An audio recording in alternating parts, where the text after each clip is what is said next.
Ahsoka Episode 7 is for the most part just filler garbage. It's really hard for me to find anything I liked about this episode because it is just riddled with stupidity. But I'm gonna do my best and analyze what is debatably the worst episode of the season, Episode 7. So the episode starts off back on Coruscant, where Hera has been brought to trial for disobeying a direct order from the highest people within the New Republic. And she probably would have been let off the hook pretty easily due to the fact that she was right and there did end up being an incident on Cetos. Except for the fact that this little prick is back and has his pride shoved so far up his ass that he can't just admit that he was wrong. The first time we met this Senator Xiono dude, I kinda understood where he was coming from a little bit, because at the time, all the events that ended up transcribing did seem pretty unbelievable. But it's gotten to the point where this dude is so adamant on the fact that the Empire is not a threat that I honestly wouldn't be surprised if in the future there's a plot twist and we find out that this guy is secretly working with the Empire. Oh, it's no threat, it's no threat.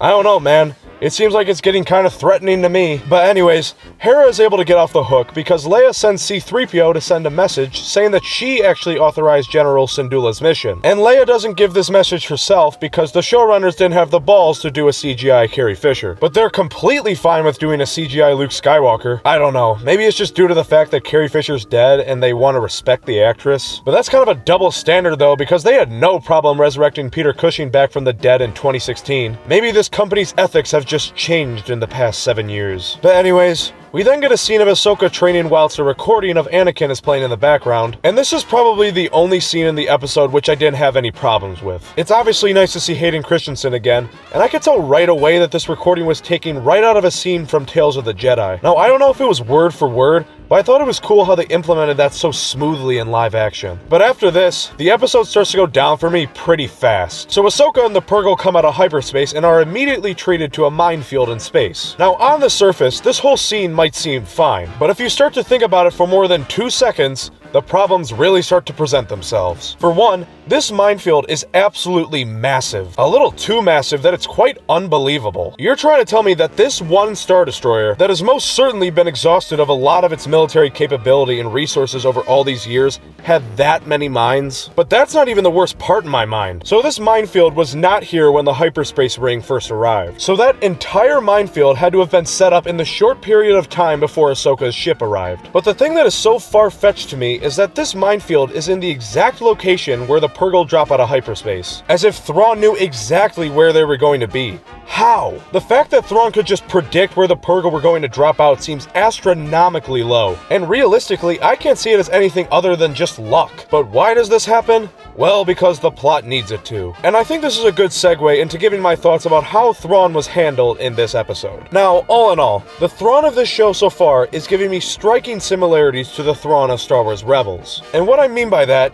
is he loses a lot. Too much so that it almost feels out of character. In the novels, he very rarely loses, and if he does, it's generally only a minor setback. So when people describe Thrawn as a military genius, in the novels he actually backs it up, but in the shows he doesn't. In Rebels, for example, he is for the most part constantly losing the little small skirmishes. But he says it's okay because he learned valuable information that will pay off in the end. But in the 2 seasons of Rebels that he's in, it doesn't. He loses both times. And sure, you might argue that both times he lost in the end, it was due to circumstances that he couldn't predict, but even if that's the case, it should never have gotten to that point in the first place. If he simply wins just one of the skirmishes that he's in, which a man of his described capability should win, then none of that stuff in the end ever happens. And this same problem is seemingly already making its way into Ahsoka. So Thrawn loses this small fight, but he says it's okay because he learned valuable information about his enemy and they lost a large chunk of their most crucial asset, which was time. And yes, this may seemingly be true, but why do I get the feeling that it's just not going to pay off in the end and he's going to lose anyway? And when he eventually probably loses in episode 8 or it ends on a cliffhanger, I'm going to be asking myself, did it really have to get to this point in the first place? I don't see why he should have realistically, for a man of his capability, lost this battle. So you may be asking, Nightswan, you're talking a lot of rah-rah about how Thrawn should have won this battle. So, how does he win this battle? Well, my dear viewer, let me give you a solution that took me all of 30 seconds to come up with. So Thrawn deploys Shin and 2 full troop transports full of stormtroopers to engage the enemy. Baylan decides not to join the fight, but it's not really gonna matter. So Thrawn tells all of his forces to do an encircling movement, which was the right thing to do, but instead of engaging the enemy, which is what Thrawn orders them to do, alternatively, I would have had them not engage the enemy. I would have also had them widen out the circle. Now, by doing this, the 3 of them are still going to get the sense that they're temporarily trapped and have nowhere to go, but now there is a much wider gap between the stormtroopers and the protagonist. So what do I do now? Well, the very second that the troops complete the wide encircling movement... Oh, what's that I hear?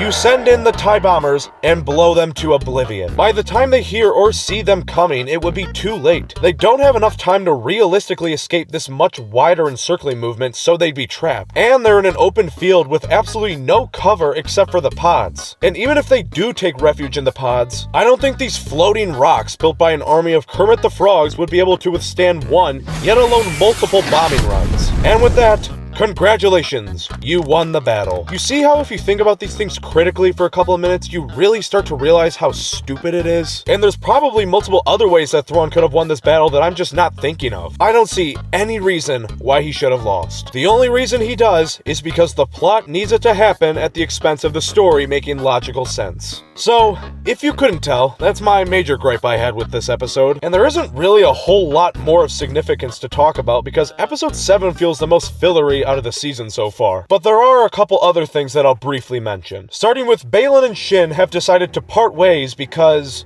well, I actually don't know. And I don't think the story knows either. He says something along the lines of, "I'm on a different path now," or something along those lines. What? What are you babbling on about? You're on different paths now. Well, your paths didn't seem that different an episode ago, and literally nothing has changed since then. And the thing that sucks the most is, I don't know about you, but I got the sense that this could very well be the last time we see Baylan in this season. And what sucks even more is, as many of you know, we obviously tragically lost Ray Stevenson, so they won't be able to resolve any loose threads at all in later seasons. Baylan Skoll is actually probably the biggest tragedy to come out of this season. He had such an interesting setup, a very interesting backstory that I would have liked to see get explored more, and is portrayed by an actor which I think we can all agree is just simply in a tier above talent-wise most of the other people in this show. It sucks because I hate having to see something tragically go to waste like this. And yes, some of it is obviously out of the showrunner's control, but all in all, they could have done a much better job with his character. And then there's everything that happens with Ezra and Sabine, which I literally forgot 5 seconds after it happened. It's really just a whole lot of talking about nothing before the action scenes happen. Sabine, for me, has really fallen flat on this show. And I actually think that applies to all 3 of our main female leads. They just do not have the charisma they did in animation. Ezra's a little bit better. I at least felt a little bit of charm in his performance. I also think that Ezra and Sabine play off each other decently enough in this episode, and you can tell that there is at least some chemistry between the actors, but it's just not enough to save this section for me. The action is also terrible in this episode, but I'll save that for a later video because I could be here for another 15 minutes just talking about the action alone. And with that pretty much ends my thoughts on episode 7. There are a couple things to like here and there, but sadly, this episode is just plagued with stupidity. Combined with the fact that this is clearly a filler episode before the season finale, has made a lot of people on the internet already deem this the worst episode of the season. I personally think that episode 1 was worse, but if you're on the episode 7 was the worst train, I can completely respect that opinion. At this point, this season is beyond salvaging for me. It doesn't really matter how good the season finale is. When I look back at Ahsoka Season 1, I'm going to look back at it as being mediocre at best. And the one thing that I'm hoping to get from the season finale is them not doing a repeat of Rebels and make Thrawn look like an idiot in the end. Well, that's gonna do it for this week's Ahsoka video, guys. Let me know what you all thought about episode 7 in the comments below because I'm interested to hear your guys' thoughts. If you enjoyed this video and want to see more content like this, do me a favor by leaving a like and hitting that subscribe button. And if you want to be notified about when I post my video for Ahsoka episode 8, hit that notification bell. But anyways, that's all I got for today. I'll see you next time.